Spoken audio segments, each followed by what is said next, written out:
রাতে ছোট বাবু কি করছে?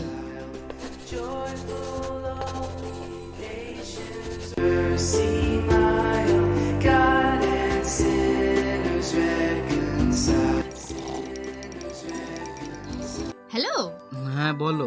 কোথায় আছো তুমি এখন? বাড়ি ফিরছি, রাস্তায় আছি এখন। কেন, কিছু বলবে? কাল কি মনে আছে তোমার? কাল না, মনে পড়ছে না। আরে কাল 25শে ডিসেম্বর। ও, একদম ভুলে গেছিলাম। কি যাওয়ার সময় কেক টেক নিয়ে যাব নাকি?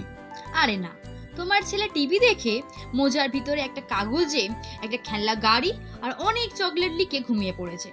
আসার সময় কিনে নিয়ে এসো না প্লিজ। ও, এই ব্যাপার। আচ্ছা ঠিক আছে, রাখো, দেখছি। কিছুক্ষণ পর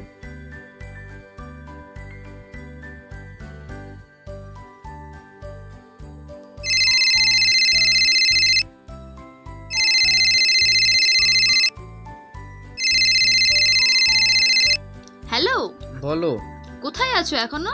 এই তো স্যান্টা সেজে রাস্তা দিয়ে হেঁটে যাচ্ছি, পৌঁছেই গেছি। আবার স্যান্টা সাজতে গেলে কেন? আরে বাবা, ও তো আমার কাছে গিফট চায়নি না, ও তো গিফট লিখেছে স্যান্টার কাছ থেকে পাওয়ার জন্য। তাই স্যান্টা ওকে গিফট দেবে, তাই তো সাজলাম। আচ্ছা ঠিক আছে, তাড়াতাড়ি বাড়ি এসো।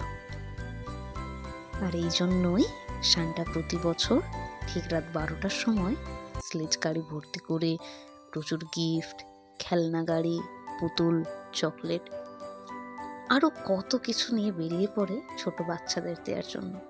তাই বাচ্চারাও মোজার ভিতরে একটি কাগজে নিজের পছন্দের গিফটের নাম লিখে তাড়াতাড়ি ঘুমিয়ে পড়ে, আর সান্টা এসে তাদের সেই গিফট দিয়ে যায়।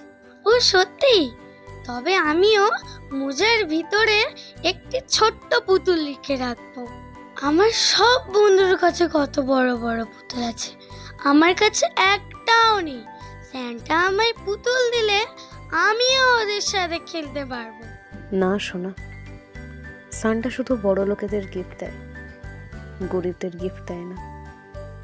নে, তুই এবার ঘুমিয়ে পড়।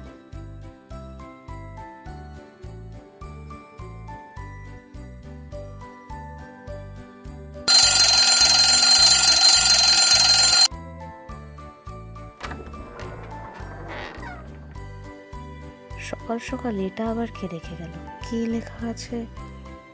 আমি সবাইকে গিফট দিই, সান্টা ক্লজ। কি মজা, সান্টা ক্লজ আমাকে গিফট দিয়ে গেছে, কি মজা কি মজা। ও এখন কত খুশি। Thank you Santa clause.